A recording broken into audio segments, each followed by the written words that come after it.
जय हिंद। आप सभी वर्दी लवर्स का आपके अपने चैनल में एक बार फिर से स्वागत है। दोस्तों, आज हम करने वाले हैं आर्मी अग्निवीर 2025 के लिए आपके जीके का जो प्रश्न पत्र होने वाला है, यानी जो पेपर होने वाला है, इसमें पिछले साल के आए हुए क्वेश्चंस को हम लेने वाले हैं और आज वाले क्वेश्चंस जो हमने अभी तक टेस्ट लगाए हैं उसमें थोड़े हार्ड लेवल का आज टेस्ट होने वाला है।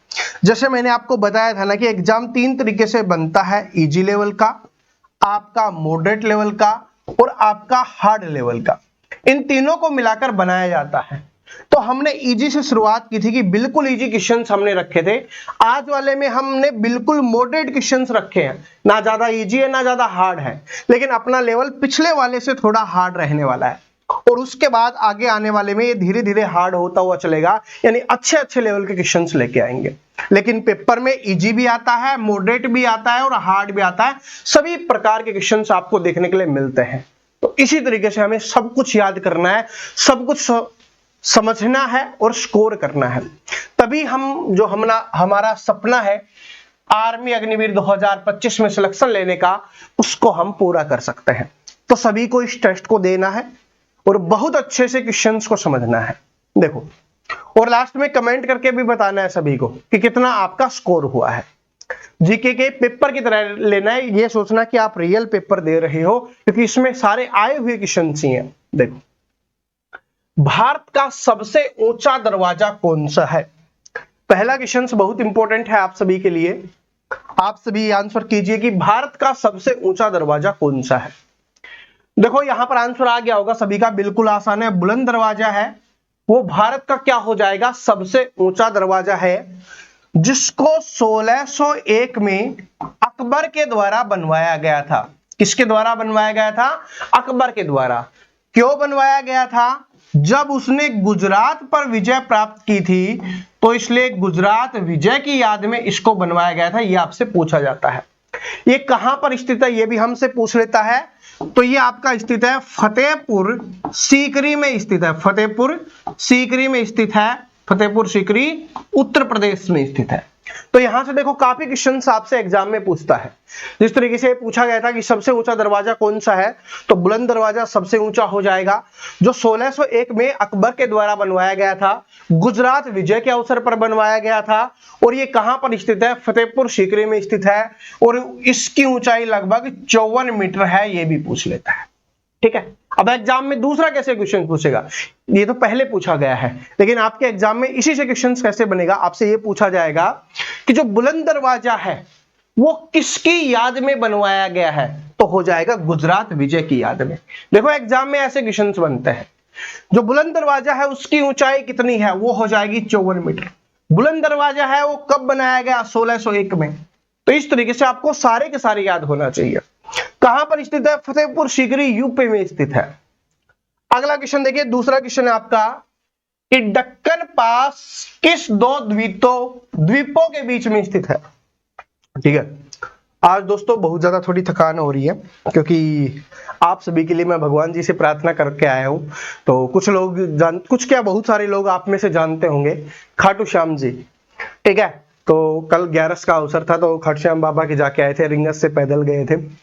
तो मैंने खाटू श्याम बाबा से यही प्रार्थना की है कि जितने भी स्टूडेंट हमारे साथ जुड़कर मेहनत कर रहे हैं, अच्छे से पढ़ाई कर रहे हैं, बाबा उनका सिलेक्शन करवाना और उनको हिम्मत देना पढ़ने के लिए, और आपके एग्जाम तक, उनके एग्जाम तक मतलब मेहनत करते रहे वो, उनकी तबीयत ना खराब हो और अपना सिलेक्शन ले जाए।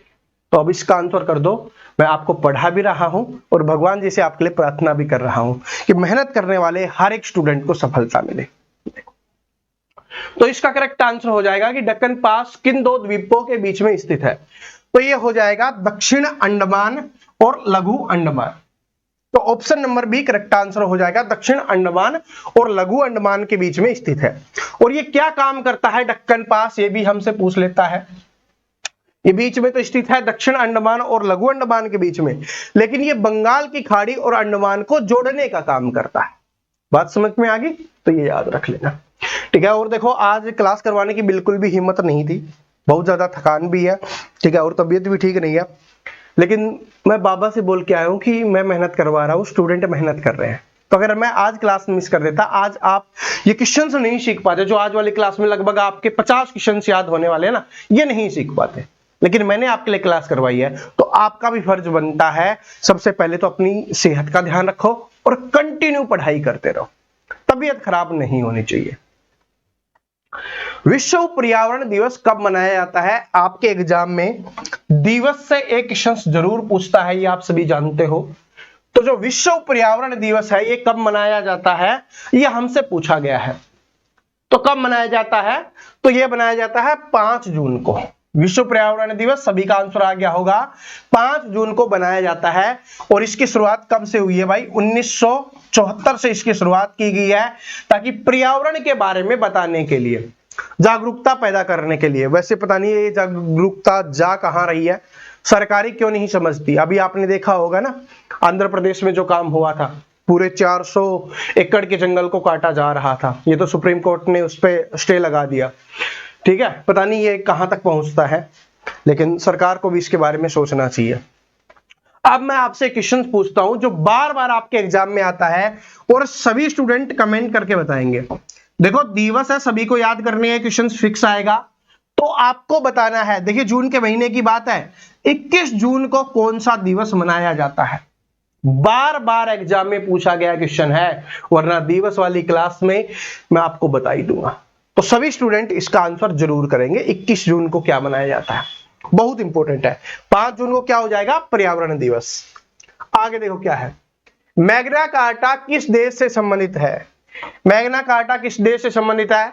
तो मैग्ना कार्टा होता क्या है, इसके बारे में मैं बता देता हूं, तब तक आप आंसर कर दीजिए।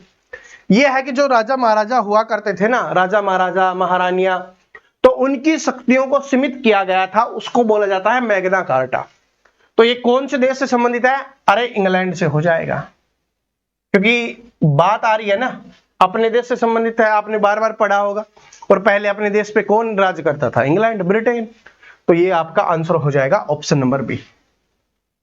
चलो आगे चलते हैं अगले क्वेश्चन पे। कांजीरंगा राष्ट्रीय उद्यान किस राज्य में स्थित है? भाई, आर्मी के एग्जाम में बार बार पूछा गया क्वेश्चन है, ऐसा हो ही नहीं सकता कि किसी साल ये क्वेश्चन ना पूछा गया हो। कांजीरंगा राष्ट्रीय उद्यान कहां पर स्थित है? कांजीरंगा आपको बताना है, ठीक है। कांजीरंगा राष्ट्रीय उद्यान बताना है। और यूनेस्को के द्वारा इसको कब मान्यता दी गई थी? 1985 में इसको मान्यता दी गई थी। किसमें? विश्व धरोहर में इसको शामिल किया गया था। किसमें शामिल गया था? विश्व धरोहर में इसको शामिल किया गया था 1985 में। और ये किसके लिए प्रसिद्ध है? ये प्रसिद्ध है एक सींग के गैंडे के लिए। एक सींग के गैंडे के लिए प्रसिद्ध है, एक सींग का गैंडा, ठीक है। एक सींग का गैंडा है, उसके लिए प्रसिद्ध है। तो इसका करेक्ट आंसर हो जाएगा, कांजीरंगा कहां पर है? अपना असम में हो जाएगा। Option number B correct answer हो जाएगा। और ये याद रख लेना कि इसको विश्व धरोहर में कब शामिल किया गया? 1985 में। किसके लिए प्रसिद्ध है? एक सींग के गैंडे के लिए प्रसिद्ध है। आगे चलते हैं, अगला क्वेश्चन है आपका। अगला क्वेश्चन है आपका कि माउंट एवरेस्ट पर चढ़ने वाली भारतीय महिला कौन थी? माउंट एवरेस्ट पर चढ़ने वाली भारतीय महिला कौन थी, ये आपको बताना है। माउंट एवरेस्ट पर चढ़ने वाली पहली भारतीय महिला। तो माउंट एवरेस्ट पर चढ़ने वाली पहली भारतीय महिला कौन हो जाएंगी? ये हो जाएंगी, आपका आंसर आ गया होगा, बछेंद्री पाल। बछेंद्री पाल है, ये माउंट एवरेस्ट पर चढ़ने वाली पहली भारतीय महिला थी। और विश्व की बात करें तो ये 5वीं महिला थी। ये भी आपसे पूछा जा सकता है। तो भारत की पहली महिला कौन हो जाएंगी? बछेंद्री पाल। लेकिन माउंट एवरेस्ट पर 2 बार चढ़ने वाली भारतीय महिला कौन थी? तो वो हो जाएंगी संतोष यादव हो जाएंगी। याद रख लेना, आपसे पूछे कि माउंट एवरेस्ट पर चढ़ने वाली पहली भारतीय महिला बछेंद्री पाल, विश्व की ये 5वें नंबर की थी। इसके अलावा माउंट एवरेस्ट पर 2 बार चढ़ने वाली भारतीय महिला तो संतोष यादव जी हो जाएंगे।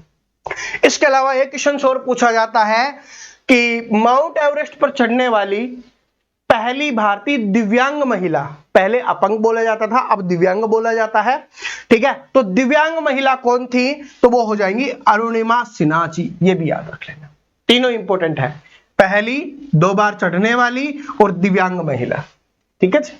चलो आगे बढ़ते हैं, अगला क्वेश्चन है कि स्वच्छ भारत अभियान कब शुरू किया गया था? स्वच्छ भारत अभियान, और वैसे तो स्वच्छ भारत अभियान है ना भाई डेली ही होना चाहिए, लेकिन हमारी प्रकृति में एक चीज बसी हुई है कि हम गंदगी करते हुए चलते हैं। अपने को धीरे धीरे सुधारना चाहिए कि जो पैकेट वगैरह है बाहर जाते हैं उन सभी को हमें नहीं फेंकना चाहिए, स्टोर करके डस्टबिन में डालना चाहिए, ठीक है। और बहुत सारी चीजों का ख्याल रखना चाहिए अपने भारत को स्वच्छ बनाने के लिए, क्योंकि जब हम स्वच्छ रखेंगे तभी हम स्वच्छ रह पाएंगे। तो इसका आंसर बताइए।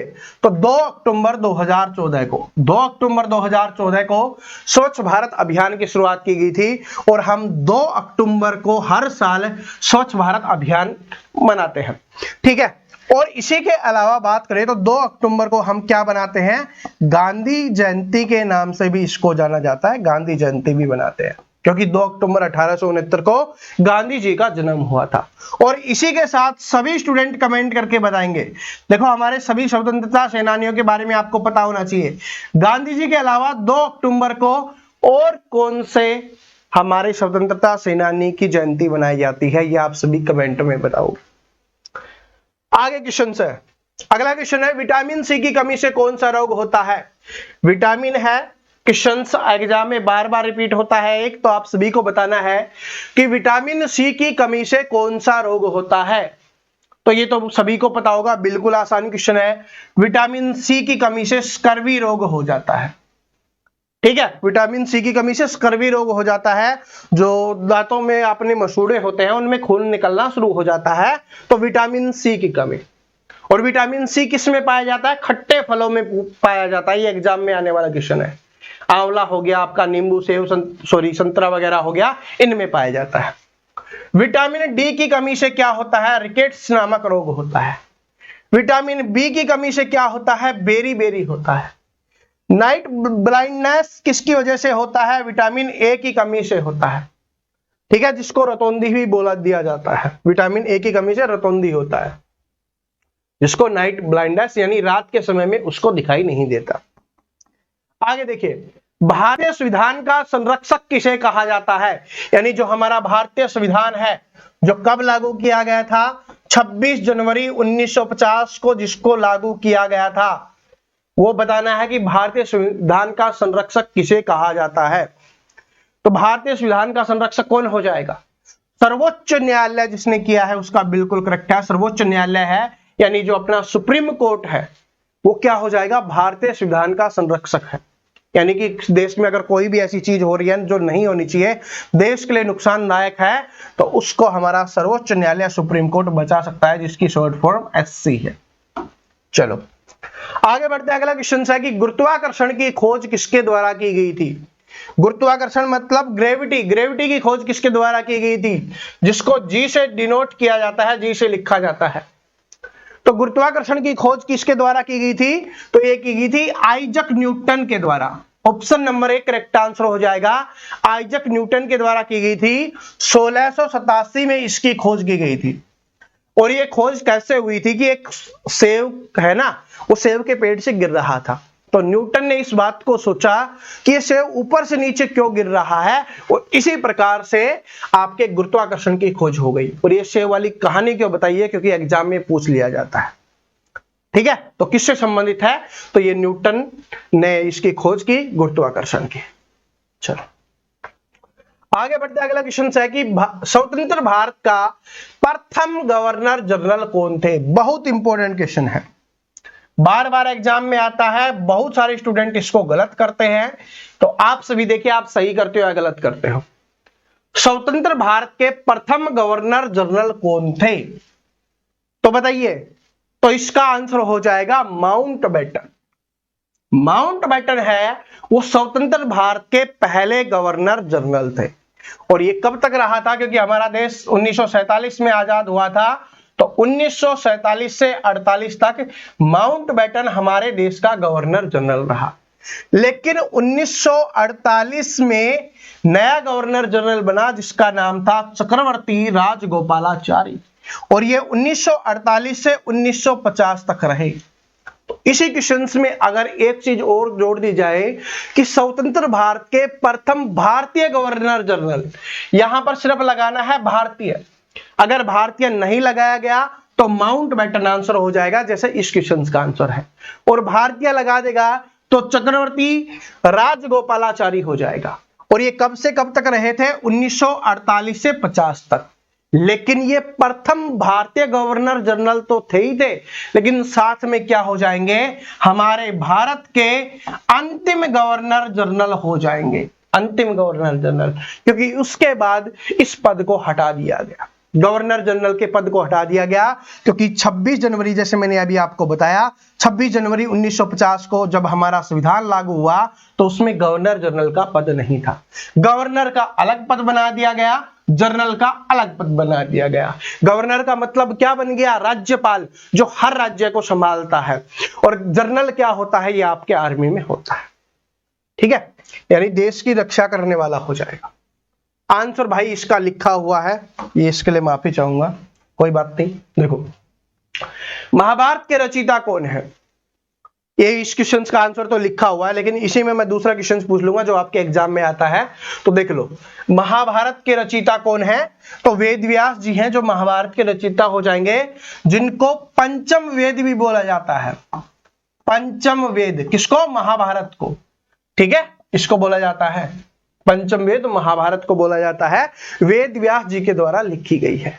अब इस क्वेश्चन की जगह दूसरा क्वेश्चन क्या है वो समझ लो कि वाल्मीकि जी ने किसकी रचना की थी? वाल्मीकि जी के द्वारा रचना किसकी गई थी? तो इसका आप सभी आंसर करोगे, ठीक है जी, वाल्मीकि जी द्वारा। एग्जाम में दोनों पूछा जाता है, वेद व्यास जी का पूछा जाता है जिन्होंने महाभारत की रचना की थी, तो आप सभी बताओगे वाल्मीकि जी ने किसकी रचना की, ठीक है। और याद रख लेना कि महाभारत को हम पंचम वेद के नाम से भी जानते हैं। चलो आगे बढ़ते हैं। सौरमंडल का सबसे बड़ा ग्रह कौन सा हो जाएगा? सबसे बड़ा ग्रह, और ये देखो भाई ये उत्तर कहां से आ रहे हैं, तो बृहस्पति इसका आंसर हो जाएगा, माफी चाहूंगा भाई, ठीक है, बृहस्पति इसका आंसर हो जाएगा। और जिसका क्या है, हमारे पृथ्वी से ये कितना ज्यादा गुना है? 11 गुना ज्यादा है पृथ्वी से, बृहस्पति है 11 गुना ज्यादा है। भारत की पहली महिला राष्ट्रपति कौन थी? भारत की पहली महिला राष्ट्रपति, और देखो आगे मैं आपको कुछ इंपोर्टेंट बताने वाला हूं, पहले ये देख लो, भारत की पहली महिला राष्ट्रपति कौन हो जाएंगी? तो प्रतिभा सिंह पाटिल जी हैं, वो भारत की पहली महिला राष्ट्रपति हो जाएंगी। भारत की पहली प्रधानमंत्री कौन हो जाएंगी? इंदिरा गांधी जी हैं, वो भारत की पहली महिला प्रधानमंत्री हो जाएंगी। और सरोजिनी नायडू जी के बारे में भी पूछा जाता है कि सरोजिनी नायडू कौन है? तो ये भारत की पहली महिला राज्यपाल हो जाएंगे, भारत की पहली महिला राज्यपाल है। और ये कहां की बनी थी भाई? ये यूपी की बनी थी, उत्तर प्रदेश की पहली महिला राज्यपाल बनी थी। प्रतिभा सिंह पाटिल जी क्या हो जाएंगे? राष्ट्रपति हो जाएंगे। इंदिरा गांधी जी क्या हो जाएंगी? प्रधानमंत्री हो जाएंगे। अब देखो, एक टेस्ट में मिस्टेक से कुछ हो गया था, विजय स्तंभ के बारे में मैंने शायद गलत बता दिया था, ठीक है, और एक स्टूडेंट ने बताया कि सर जी ये मिस्टेक हो गया है, तो तभी तो बोलता हूं कोई भी मिस्टेक हो, कुछ भी गलती हो जाए, वैसे तो मैं आगे से ख्याल रखूंगा कि कभी कोई गलती ना हो, ठीक है, लेकिन वो पिछली गलती होगी उसके लिए मैं माफी चाहूंगा, लेकिन मैं आपको बता रहा हूं, याद करवा रहा हूं, देख लो, ठीक है। कहां पर गया? ये है विजय स्तंभ। तो विजय स्तंभ के बारे में जान लेते हैं। विजय स्तंभ है जिसको कीर्ति स्तंभ के नाम से भी जाना जाता है, और ये कहां पर स्थित है? ये भारत के राजस्थान राज्य के चित्तौड़गढ़ किले में स्थित है, ठीक है। जो हमारे चौहान साहब भाई है, मुझे नाम याद आ गया, उन्होंने कमेंट करके बताया था सर जी ये क्वेश्चन मिस्टेक हो गया है। तो विजय स्तंभ को कीर्ति स्तंभ के नाम से भी जाना जाता है, और ये कहां पर स्थित है? राजस्थान राज्य में स्थित है, और उसके चित्तौड़गढ़ किले में स्थित है, आपके एग्जाम में पूछा जाता है, तो ये याद कर लेना, यहां पर देख लेना। और निर्माण किसके द्वारा किया गया था? कि मेवाड़ के राजा राणा कुंभा ने महमूद खिलजी पर सारंगपुर की लड़ाई में जीत के उपलक्ष्य में ये बनाया था। तो किसके द्वारा इसका निर्माण किया गया था? राणा कुंभा जी के द्वारा है इसका निर्माण किया गया था। समय है, यहां पर देख सकते हो, इसको कीर्ति स्तंभ या विष्णु स्तंभ के नाम से भी जाना जाता है। और वो क्वेश्चन क्या था? वो था ये क्वेश्चन कि भारत का सबसे ऊंचा युद्ध स्मारक कौन सा है, जिसे राष्ट्रीय युद्ध स्मारक के नाम से भी जाना जाता है। तो ये हमारे नई दिल्ली में स्थित है, इंडिया गेट के पास में स्थित है, इंडिया गेट के पास में स्थित है, ये नई दिल्ली में है। ठीक है, स्थान हो जाएगा इंडिया गेट कॉम्प्लेक्स, नई दिल्ली हो जाएगा। और इसका उद्देश्य क्या है? यह स्मारक उन सैनिकों की याद में बनाया गया है जो देश की रक्षा करते हुए शहीद हुए हैं। अगर आप दिल्ली में गए होंगे, वहां पर इंडिया गेट के पास आपको वहां पर दिखाई दे रहा होगा, वहां पर हमेशा एक ज्योति जलती रहती है, वो वाला है। तो स्मारक में 4 अर्थ है: अमर, वीरता, त्याग और रक्षक। ठीक है, इसमें एक शाश्वत ज्वाला भी जलती रहती है, यानी एक दीपक है वो हमेशा जलता रहता है। तो समझ में आ गया? तो ये याद रखिए। ठीक है, ये इंपॉर्टेंट क्वेश्चन ज्यादा नहीं है, ये ज्यादा एग्जाम में आ सकता है। ठीक है, तो अब हमारे सारे क्वेश्चंस यहाँ पर समाप्त हो गए हैं। ये वाला क्वेश्चंस है, ये मैंने आपको करवाया हुआ है कि ग्रीन हाउस गैस नहीं है, तो ये आप सभी कमेंट करके बताओगे। ठीक है, और आज वाले टेस्ट में आपका क्या स्कोर रहा है वो भी आप सभी जरूर बताना। और अपने चैनल को देखने के लिए आपको क्या करना है, सब्सक्राइब जरूर कर लेना है, जिसने अभी तक सब्सक्राइब नहीं कर रखा है। ठीक है, वीडियो को लाइक जरूर कर देना, अपने दोस्तों के साथ इसको शेयर जरूर कर देना। और कोई भी प्रॉब्लम हो और आपके कितने क्वेश्चन सही हुए हैं, ये आप सभी स्टूडेंट कमेंट करके जरूर बता देना। मिलते हैं नेक्स्ट वीडियो में, तब तक हंसते रहिए, मुस्कुराते रहिए, पढ़ते रहिए। जय हिंद।